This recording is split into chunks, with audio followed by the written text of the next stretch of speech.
Salut à tous, on se retrouve pour une nouvelle vidéo aujourd'hui. Alors ce sera pour un démontage et un remontage complet d'un moteur de Pocket Bike. Ça nous a souvent été demandé dans les commentaires et tout, donc je vais vous montrer comment on fait complètement avec donc les outils nécessaires. Bon, vous aurez peut-être pas besoin de tous les mêmes outils ou peut-être d'autres outils car il n'y a pas exactement les mêmes vis sur tous les mêmes moteurs, mais la base c'est celle-là. Voilà, allez, c'est parti. Alors voilà, on va commencer donc par démonter le lanceur, ensuite le carbu, et après tout ce qui sera la partie de la transmission, l'embrayage et tout ça. Allez.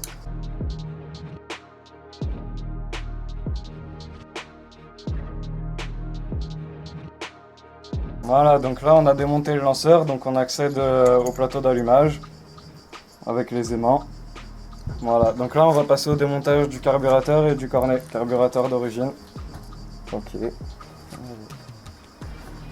Hop, donc on commence par enlever le serflex du cornet.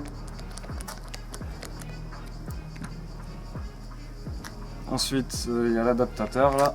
Donc c'est des petites vis cruciformes dans le fond, là et là de chaque côté. Et ensuite, on peut accéder aux deux vis, aux deux clés Allen pour faire tomber le carbu. Ouais.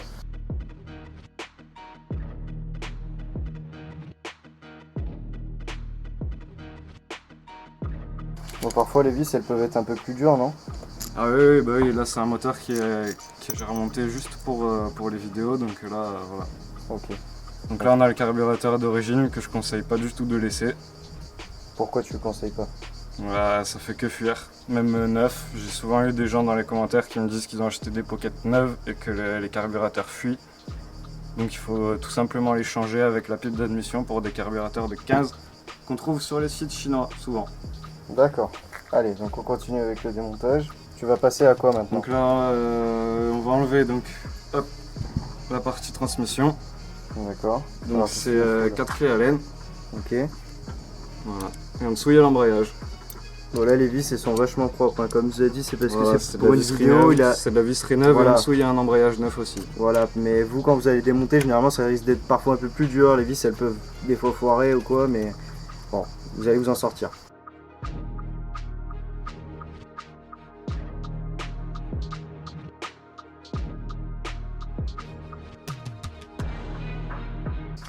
Sur les Pocket Cross c'est pareil parce que là c'est une transmission de Pocket Bike course, ou Supermote, mais sur les Pocket Cross c'est pareil. Il y a 4 vis aussi. Hop, la dernière. Et voilà, donc en dessous, voilà, donc on a l'embrayage là donc qui est vachement neuf, comme vous pouvez le voir, les garnitures et tout elles sont neuves. Alors comment on voit s'il est usé ou pas? On voit, je sais pas si vous voyez bien l'épaisseur là de la garniture comparée à la ferraille. En général, voilà, quand il est mort il n'y en a plus. Vous êtes sur la ferraille et les ressorts, voilà, ils doivent être vraiment bien tendus. Ok. Bon, alors là du coup c'est tout neuf. Là c'est tout neuf. Alors ça c'est démonté, maintenant tu passes à quoi?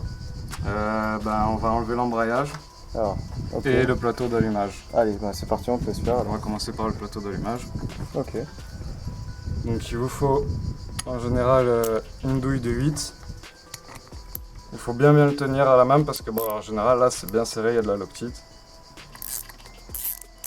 Bon, pas moi forcément, mais... Alors la loctite c'est une sorte de colle. C'est une colle à vis en fait. Ouais, une colle, voilà. mais qui est très Donc, faut pas oublier, voilà, il y a une rondelle au fond. Donc la rondelle on vient de récupérer. Hop. Voilà, très bien. Voilà. Donc on la remet avec sa vis. Et là voilà, donc là vous pouvez, normalement vous pouvez pas trop l'enlever aussi facilement, mais voilà, ça s'enlève. Il faut pas oublier la petite clavette qui se met dans son emplacement ici. Donc là il y a un emplacement clavette, comme je vous ai dit, il faut surtout pas l'oublier. Si vous la perdez ou quoi, vous êtes un peu dans la merde. Si vous la mettez pas, la cloche elle va tourner sur le vilebrequin. Voilà. Ouais, donc du coup, pas utile. Voilà, donc ça c'est bon. Pour pas la perdre, on les monte sur les aimants de l'allumage. Ouais, c'est pas bête ça. Voilà. Et la vis aussi c'est pareil, hein, elle est montée, elle peut pas tomber. Ok. Bon, ça c'est tombé, donc le moteur il reste plus grand chose là. Voilà, ensuite on passe à l'embrayage. Donc vas-y, donc là clé Allen, une grosse clé Allen.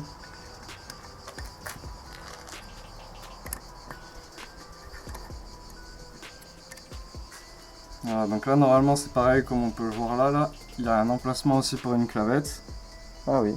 Alors Ok. selon les embrayages, il n'y en a pas, comme vous pouvez le voir, lui il patine pas.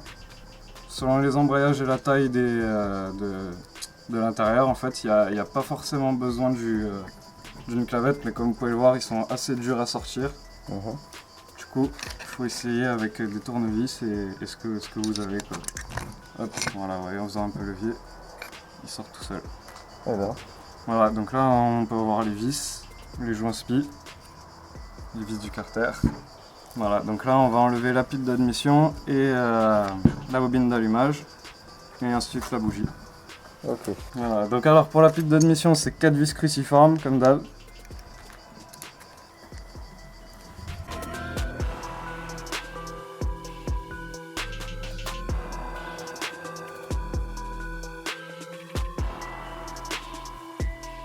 Voilà, donc vous normalement vous aurez les clapets qui viennent avec. Là ils y sont pas parce que bon, bah, le moteur il tourne pas, c'est tout simplement. Mais en général ils seront collés ou avec la pile d'admission ou collés sur les carters, vous les décollez. Donc là voilà on peut voir le vilebrequin. Ouais. Et voilà, donc là on passe à la partie de l'allumage. Alors pareil encore, hein, toujours pareil, des vis cruciformes. Ouais, les vis elles se situent sur le. Sur ici hop et là, là, voilà. sur le côté de Ouais. vis.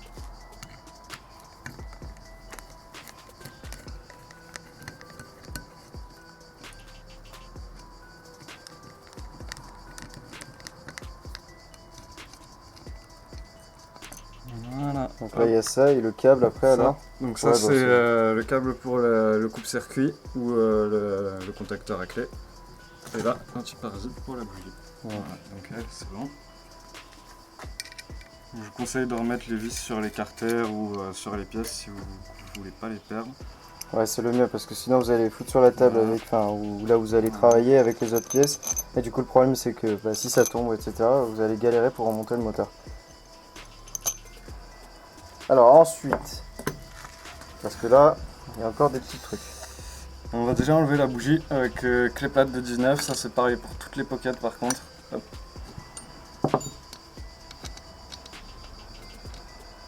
C'est bien de la changer après au remontage. Hein. Ouais. Non. Généralement, Si elle est vieille, c'est toujours Ouais, bien voilà. à changer, mais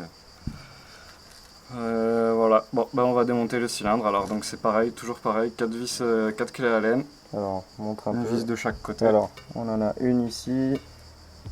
Voilà, et ça se passe aux quatre coins quoi. Donc là, c'est la même clé que tu utilises que tout à l'heure. Ouais, c'est la même clé que pour la transmission. D'accord.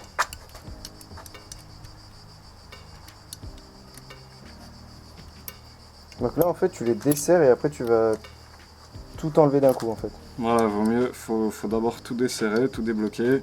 En croix, c'est toujours le mieux. Et pareil pour le resserrage, toujours en croix. Et pourquoi en croix? Qu'est-ce que Ça évite de voiler les pièces D'accord. et les joints. Oui, vu que c'est tout en aluminium, c'est ça? C'est en aluminium très fin. Mm. Donc voilà, on a enlevé les 4 vis du cylindre.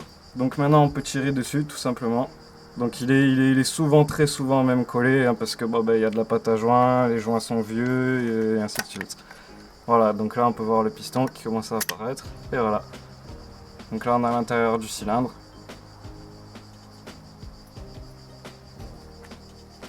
Et là comme vous pouvez voir on a le piston. Voilà, avec les segments. Hop. Qui tourne avec son vilebrequin. Voilà. Ok, et après donc, une fois que tu as ça, mis sur le côté. Donc ensuite, voilà, on pose le cylindre de côté. Donc pour enlever le piston, il y a 2 circlips, un de chaque côté. Ok, alors les circlips. Voilà, donc alors il faut prendre une pince plate, une petite pince plate à bec fin, c'est toujours le mieux pour pouvoir bien passer dedans. Voilà, pour les récupérer comme ça, pour les attraper. Et ensuite il faut donc, moi ma technique c'est de tourner et de le tirer doucement en même temps, vous voyez pas. Ça risque pas de le tordre ou de le casser? Non, parce que regardez, ici il y a une ouverture. Voilà, Ah oui. dès que je commence à tirer et à tourner, il sort automatiquement, voilà. Et Ah. après il s'enlève tout seul. Donc là, c'est- Après vous avez une chance sur 2 pour enlever l'axe, donc il faut en enlever que un.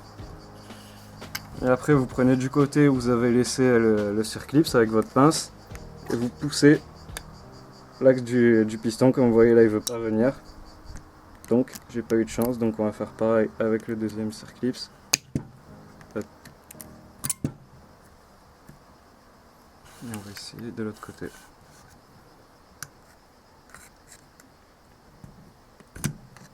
Voilà, donc là il est venu. Donc là on voit l'axe du piston qui est sorti de... Voilà, donc vous prenez votre pince, hop, vous tirez. Voilà, donc là on a l'axe du piston. On tire le piston doucement et on a la cage à aiguille. Voilà, donc la cage à aiguille qui va sur l'axe du piston et qui est à l'intérieur du piston. Donc voilà, on va passer au démontage du bas moteur maintenant. Donc n'oubliez pas d'enlever votre joint en base avant quand même. Hop, on va remettre avec le cylindre. Voilà, donc pour le défaire, c'est les 4 vis qui sont au fond du côté de l'embrayage.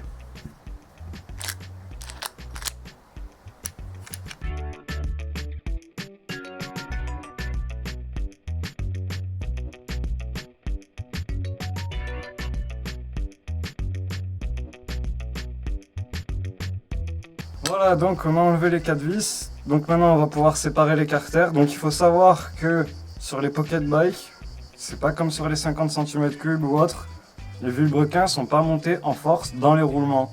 C'est-à-dire qu'on n'a pas besoin d'extracteur pour ouvrir les carters. Ils sont un peu collés parce que bon, y a de la pâte à joint et il y a quand même les deux centreurs de carter. Mais ils sont pas sertis dans les roulements, quoi. Donc là pour les ouvrir il faut juste forcer un peu, voilà. Et voilà, comme je vous dis, le vilebrequin, vous voyez, il est libre dans les roulements. Donc on peut très bien l'enlever d'un côté et de l'autre. Par contre, les roulements, pour les enlever, donc on va vous montrer, il faut donc enlever d'abord les joints spi. Et ensuite, il va falloir chauffer pour les sortir.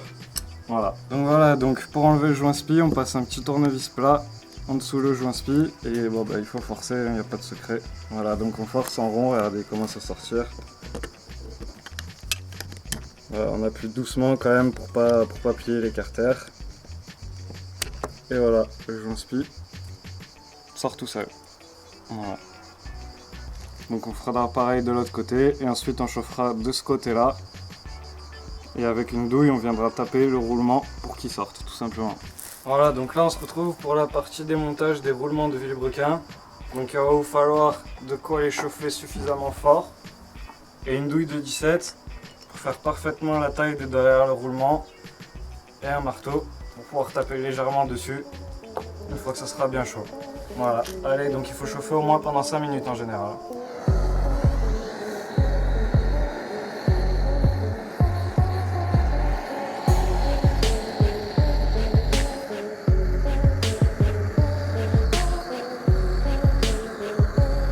Voilà, donc ensuite vous mettez votre douille, vous faites un peu attention quand même parce qu'il y a tout qui est vachement chaud. Hein. Hop, voilà, donc vous tapotez dessus comme vous voyez.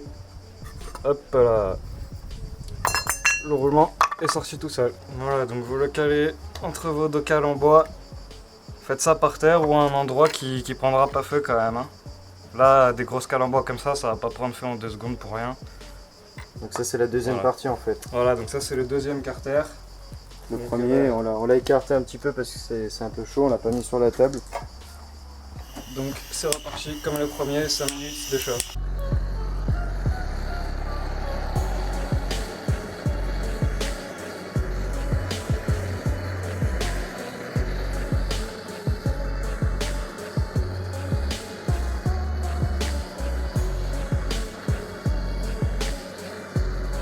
Donc voilà, on va démonter le deuxième. Et voilà. Maintenant, vous n'avez plus qu'à attendre un bon moment quand même que ça refroidisse. Sauf si vous voulez monter les roulements neufs, c'est le moment. Vous mettez directement les roulements neufs dedans, ils vont rentrer tout seuls vu que le carter est chaud.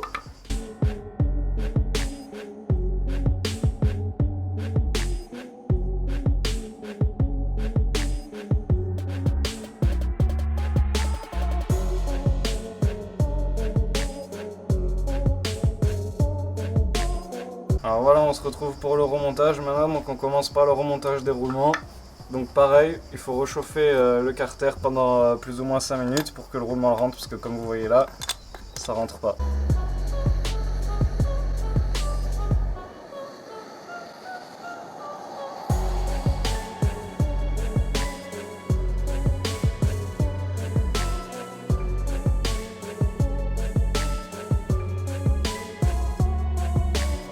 voilà, là on va mettre un peu de pâte à joint sur les carters parce que normalement il y a des petits joints de carter là mais on les a pas. Donc voilà, on n'en met pas beaucoup non plus.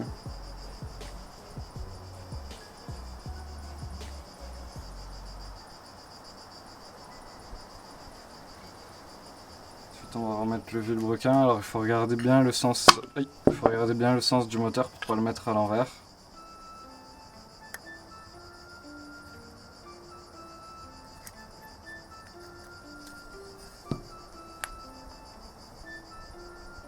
Après il se met dans les deux sens par contre, il peut se mettre aussi bien d'un côté que de l'autre, il n'a pas de sens spécial.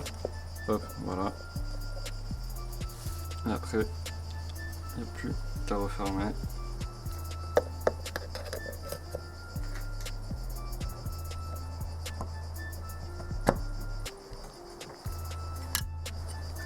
Voilà, il n'y aura plus qu'à mettre les vis et c'est bon.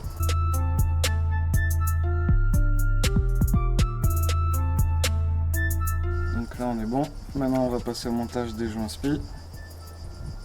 Donc les joints spi se montent les lèvres à l'intérieur, ça à l'extérieur.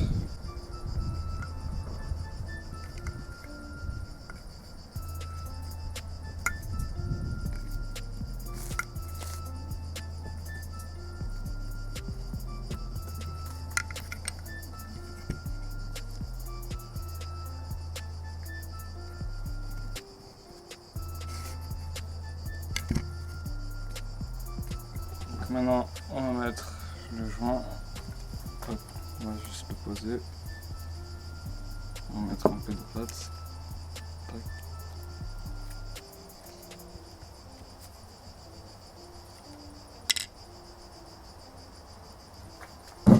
Voilà.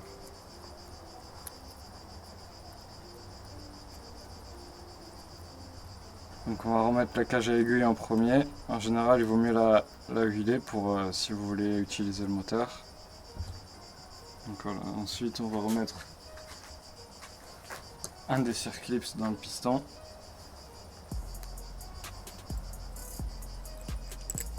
Attends, il n'y a pas un sens à montrer? Comment ça se remet comment là? Faut le mettre dans la gorge là. Et hop, tourner. Voilà. On entend quand il s'enclenche et après le mieux voilà, c'est de le tourner, on voit bien qu'il est dans la gorge et on le met vers le bas ou vers le haut. Donc la flèche vers l'échappement aussi, je sais pas si on la voit bien. Là. Alors la flèche, oui on la voit là. On la voit, voilà la flèche vers l'échappement, toujours.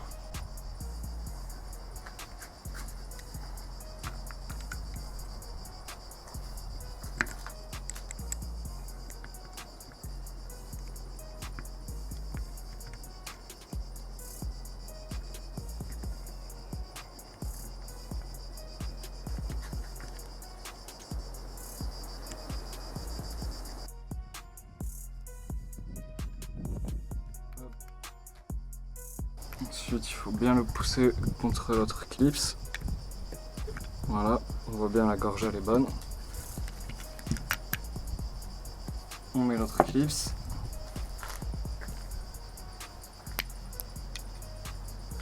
Voilà, donc là le piston il est monté, il ne reste plus que le cylindre à mettre. Donc pour mettre le cylindre, il faut bien compresser les deux segments. Donc les segments, ils ont une butée. Donc il faut la trouver. Hop, voilà, les segments en fait ils ont une petite bille qui sert à ce que le segment il se serre pas totalement à fond. Hop, voilà, donc il faut les mettre les deux à leurs endroits, bien les comprimer. Donc on se trompe pas non plus sur le sens du cylindre, on regarde bien où c'est que l'échappement va tomber, donc voilà là, c'est vers le bas. Donc vers le bas, la flèche vers l'échappement.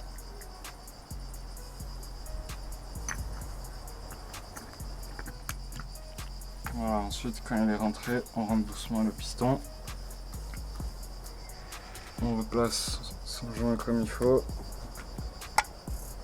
Et ensuite, il n'y a plus qu'à descendre le cylindre. Bon, là le joint il fait un peu chier. Hop.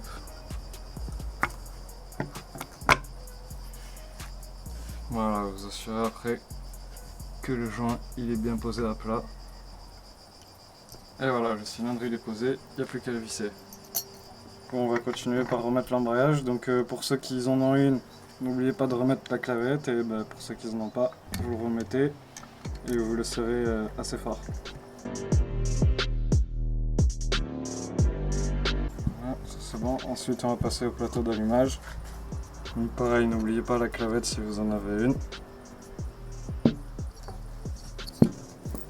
Donc il faut bien la placer dans son logement ici. Voilà, comme ça.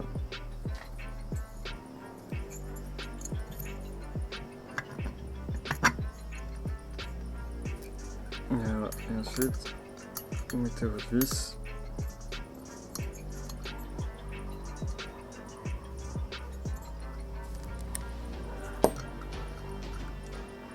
Donc ensuite, une fois que vous en êtes là, vous vérifiez par votre échappement là, si votre moteur il tourne comme il faut. Voilà, là il tourne comme il faut, tout est bon. Ça fait pas de bruit, ça n'a pas de jeu. Voilà, donc ensuite on va remonter donc à la partie du carbu. Donc là on va remonter le carbu de 13, mais c'est pas ce que je vous conseille.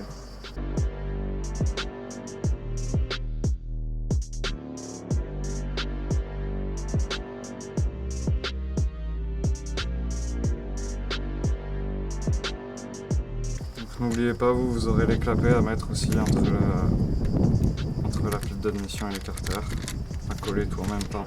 Ensuite on peut passer au carbu.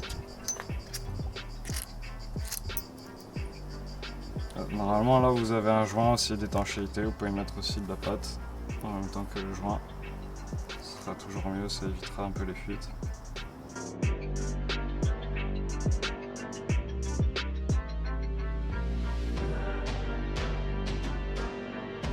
Voilà, donc une fois qu'il est bien serré, on remet l'adaptateur pour le cornet.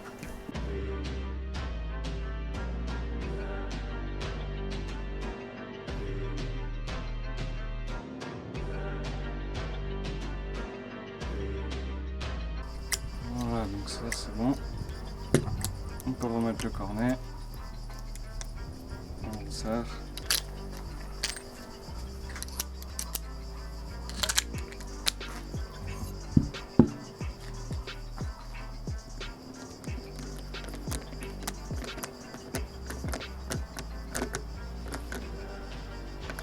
Voilà, ça bouge plus. Donc maintenant on va remettre la bobine d'allumage et la bougie. Donc la bobine d'allumage, c'est les deux vis cruciformes.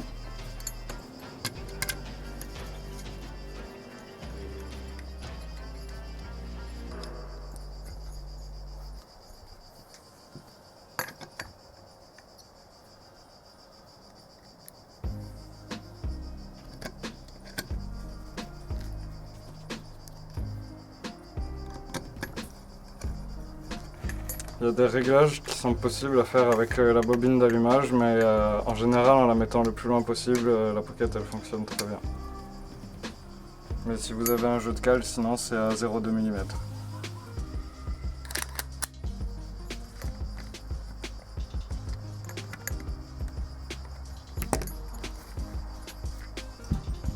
Voilà, la bougie.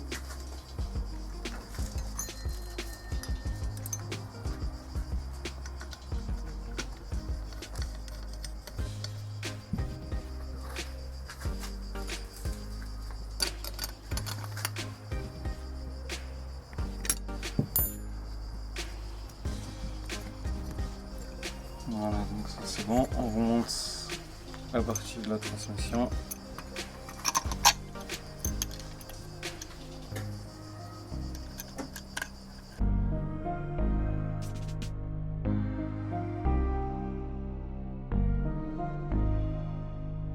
Voilà, une fois qu'on a fini ça, on n'a plus qu'à remettre notre lanceur.